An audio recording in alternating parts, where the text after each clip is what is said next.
Travel super అందరికి Andaman special series part 1కి స్వాగతం. ఫస్ట్ ఇండిగో ఇన్ ఫ్లైట్ ఫుడ్కి రివ్యూ ఇచ్చేద్దాం. ఇప్పుడు అయితే నేను చెన్నై నుండి బెంగళూరు ఫ్లైట్లో ఉన్నాను. ఇది ఒక రాడ్ శాండ్విచ్, అస్సలు బాగోదు, సో తినక్కర్లేదు.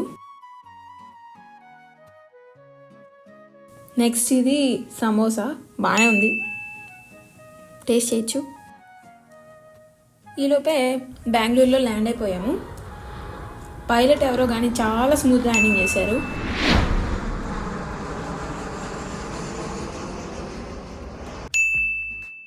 ఇది వచ్చేసి బెంగళూరు ఎయిర్పోర్ట్ అనమాట. ఇక్కడ నుండి డైరెక్ట్ నెక్స్ట్ అండమాన్ ఫ్లైట్ ఉంది. బ్రేక్ఫాస్ట్ చేయడానికి అయితే రామేశ్వరం క్యాఫే ఉంటే దానికి వచ్చేసాము.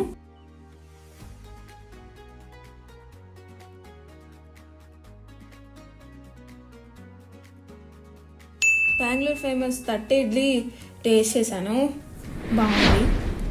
నెక్స్ట్ అయితే అండమాన్కి ఫ్లైట్ స్టార్ట్ అయింది. బెంగళూరు నుండి అండమాన్కి 2 hours 30 minutes జర్నీ అనమాట. అండమాన్కి దగ్గరగా వెళ్తున్న కొద్దీ ఫ్లైట్ నుండి ఆసమ్ ఐలాండ్ వ్యూ కనబడుతుంది అనమాట. సో లాస్ట్ 30 minutes మాత్రం నిద్రపోకండి ఫ్లైట్లో. క్లౌడ్స్ అయితే సూపర్ వ్యూ విండో సీట్ నుండి. 2 hours జర్నీ తర్వాత ఐలాండ్ వ్యూ కనబడడం స్టార్ట్ అయింది. ఆసమ్ ఎక్స్పీరియన్స్ ఇది. కనిపించేవి సెంటినల్ ఐలాండ్స్ అనమాట, నార్త్ అండ్ సౌత్ ఐలాండ్స్. ఈ పర్టికులర్ ఐలాండ్లో ఏంటంటే సెంటినల్ ట్రైబ్స్ ఉంటారు. వాళ్ళకి మనం మామూలు జనంతో కనెక్షన్ ఉండదు. ఫారెస్ట్లోనే ఉండి అక్కడ ఉండేవి తిని అక్కడే బతుకుతుంటారు స్టిల్. ఇంకా ఎవరైనా ఐలాండ్లోకి వెళ్ళడానికి ట్రై చేస్తే బాణాలు వేసి ఫుల్ అటాక్ చేస్తారంట.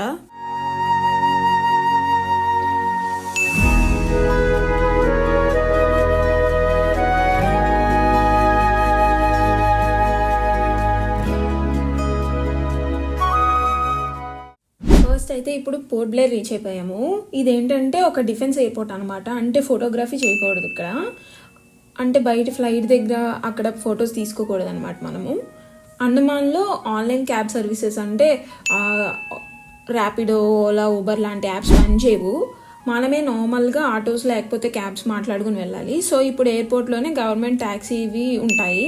అక్కడ హోటల్ నేమ్ చెప్తే క్యాబ్ ప్రొవైడ్ చేస్తారనమాట. సో ఆ క్యాబ్ తీసుకుని మేమైతే first hotel reach అయిపోతున్నాము.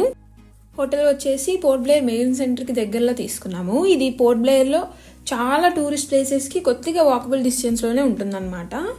Port బ్లేర్లో just 1 day stay ఉండి రేపటి నుంచి మిగతా అన్ని ఐలాండ్స్ చూస్తున్నాము. హోటల్ నేమ్ వచ్చేసి బేలీఫ్ ఇన్. చెక్-ఇన్ ఫార్మాలిటీస్ అన్నీ చేసుకున్నాక రూమ్కి వచ్చేసాను. రూమ్స్ బాగున్నాయి, మంచి స్పేషియస్గా. ఈ హోటల్ ఏంటంటే సెల్యులర్ జైలుకి జస్ట్ వాకబుల్ డిస్టెన్స్లోనే ఉంటుంది. And in house restaurant food అయితే ఆసమ్ ఉంది. రూమ్ నుండి వ్యూ కూడా బాగుంది. టోటల్గా ఏంటంటే ఈ హోటల్లో అయితే స్టే చేయొచ్చు అనమాట, వర్త్ ఇట్.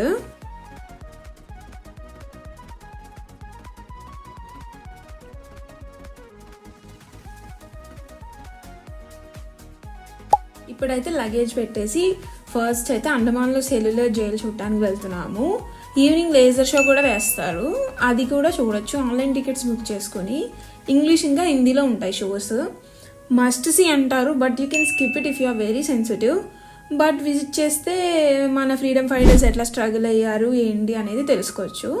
బ్రిటిషర్స్ అసలు ఈ జైలుని ఎందుకు కట్టారు, ఫ్రీడమ్ ఫైటర్స్ అసలు ఈ జైల్లోకి ఎలా వచ్చారు, ఎందుకు అసలు ఇంత టార్చర్ చేశారు ఇండియన్స్ని, అంతా తెలుసుకోవచ్చు అనమాట. లోపల జైలు అంతా కూడా తిరిగి చూడొచ్చు.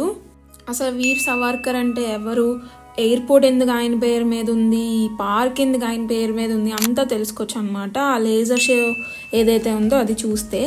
సో డెఫినెట్గా చూడండి, మిస్ అవ్వద్దు. తెలుసుకున్న తర్వాత ఏంటంటే నాకైతే అసలు mad respect for Indian freedom fighters వచ్చేసింది అసలు.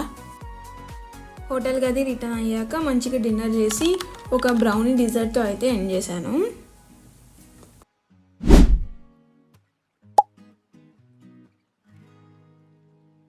ఇప్పుడైతే క్యాబ్లో పోర్ట్కి వెళ్తున్నాను. ఇక్కడ అందరూ మ్యాక్సిమం తెలుగులో మాట్లాడతారు. హిందీ రాకపోయినా ఏం పర్లేదు, మేనేజ్ చేయొచ్చు. బయట సెక్యూరిటీ చెక్ అది ఫినిష్ చేసుకుని లోపల లౌంజ్లో వెయిట్ చేయాలి. ఈరోజు అయితే క్రూజ్ తీసుకుని స్వరాజ్ ద్వీప్ అంటే హ్యావ్లాక్ ఐలాండ్కి వెళ్తున్నాను. నాటికా క్రూజ్ బుక్ చేసుకున్నాను. క్రూజ్లో టికెట్స్ కావాలంటే ఆన్లైన్ బుకింగ్ చేసుకోవాలి. గో నాటికా అని వెబ్సైట్ లింక్ డిస్క్రిప్షన్లో ఇస్తాను.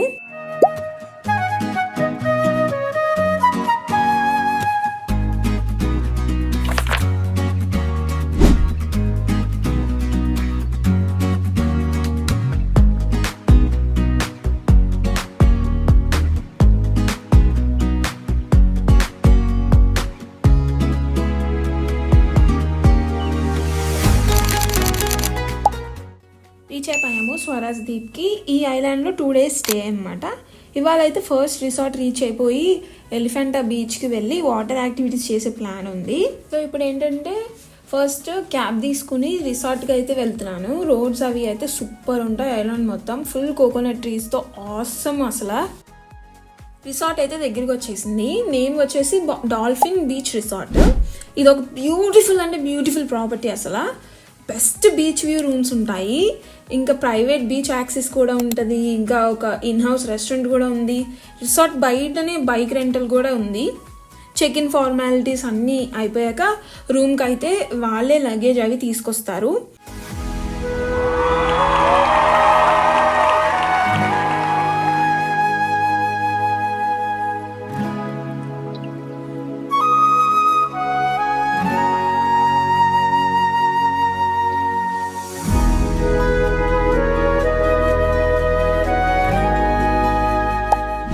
ముందైతే రూమ్ నుండి వ్యూ చూసేయండి. అసలు మంచిగా బాల్కనీ కూడా ఉంది. రూమ్ నుండి బీచ్ కనబడుతుంది. ఈ ప్రాపర్టీ అంతా కూడా చాలా పెద్ద పెద్ద ట్రీస్ ఉంటాయి.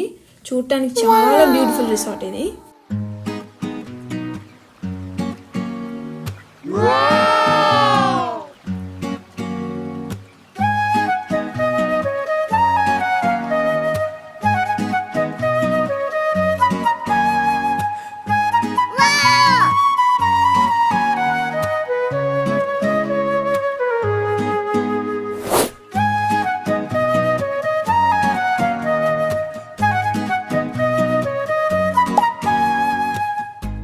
వెంటనే బ్యాగ్స్ అవి పెట్టేసి ఎలిఫెంట్ ఐలాండ్కి వెళ్తున్నాము. ఈ ఐలాండ్ వచ్చేసి వాటర్ యాక్టివిటీస్కి బాగా ఫేమస్ అనమాట.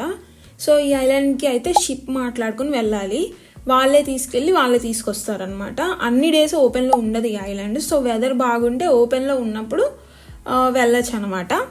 ఈ ఐలాండ్లో చాలా వాటర్ యాక్టివిటీస్ ఇంకా చాలా యాక్టివిటీస్ ఉంటాయి. Parasailing, snorkelling, sea walking, sea scooties ఇంకా చాలా.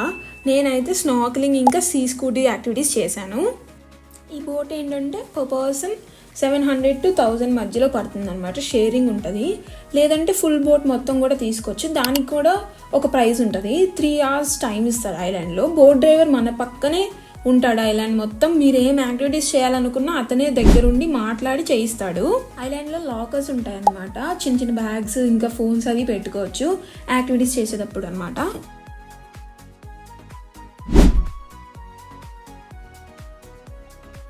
ఇదేంటంటే స్నార్కెలింగ్ అనమాట.